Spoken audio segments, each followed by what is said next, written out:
That's a breakthrough, brother. I gotta put that on TikTok or some shit. Electromagnetic. I am that I am that I am that I am that I am. What we working with? How we are? Yo, darkness around me, channeling that darkness inside. Focus, that's the things that I will see.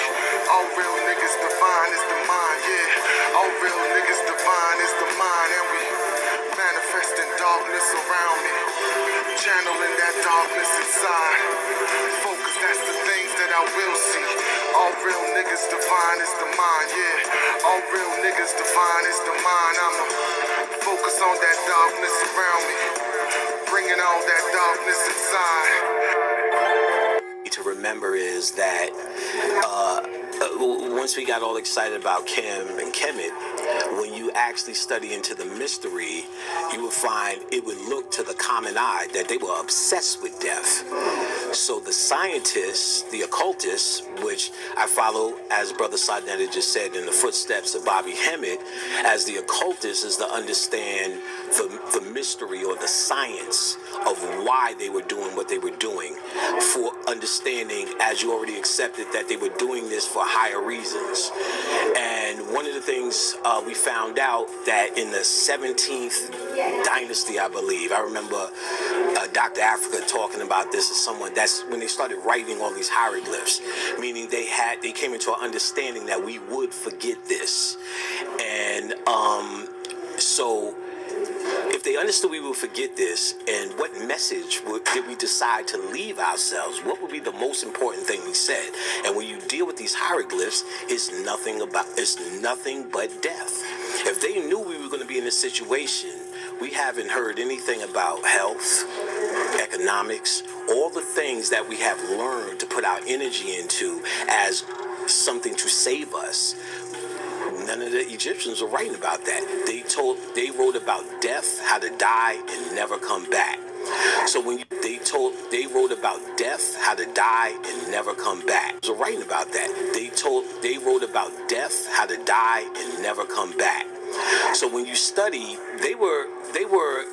there are things that are pretty in the field of the study that are a little bit more straightforward about death and what happens. But ultimately, when you study all the mythology, all the ancient thought, you'll find that in some way or another, in some sort of coded way, they were trying to let you know you need to die and not come back here.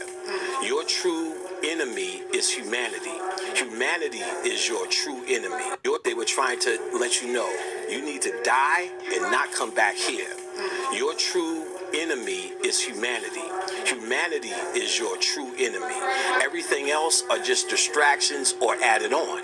If you wasn't human, we wouldn't have nothing to talk about. If you could get beyond humanity, then you don't need to talk about health. You don't need to talk about law. You don't need to talk about nothing but dying and not coming back. If you could get beyond humanity, then you don't need to talk about health. You don't need to talk about law. You don't need to talk about nothing but dying and not coming back. And guess what? That's what the Egyptians were doing.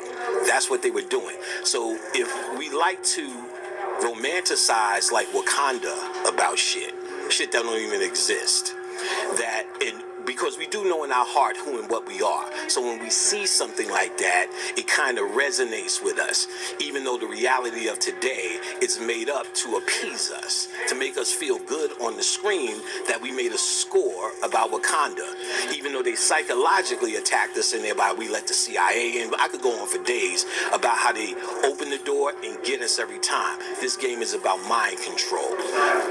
Mind control. Get us every time. This game is about mind control.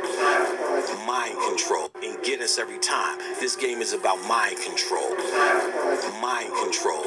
And once we understand and accept death as just another aspect of what we are, another part of our journey, then we'll be able to beat this life as a cinch. Part of our death as just...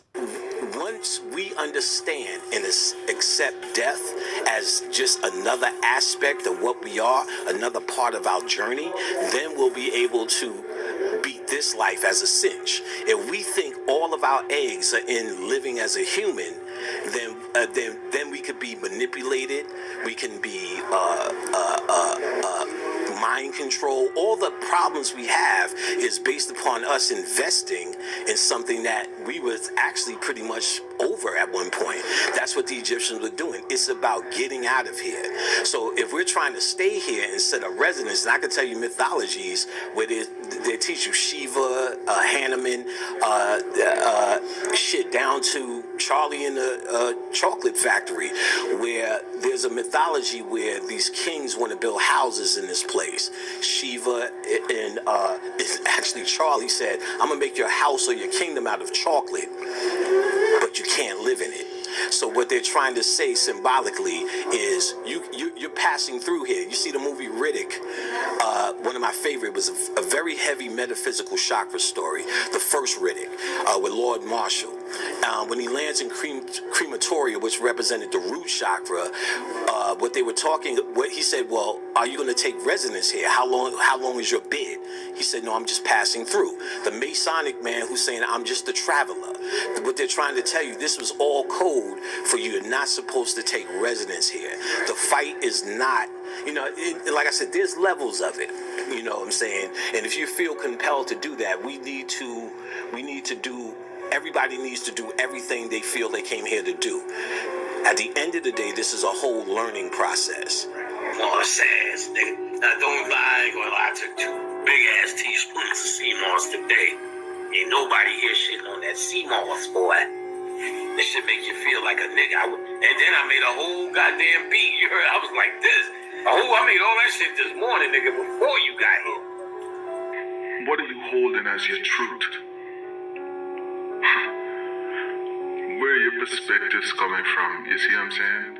Because a lot of times persons hold things to be true and hold things to be a foundation and from a literal perspective that are not supposed to be taken from that perspective. So what are your perspectives coming from? Is it a sound perspective? Is it a sound foundation? Or is it coming from a divine understanding of self? Is it coming from the perspective of, let's say, 65% of the so-called world right now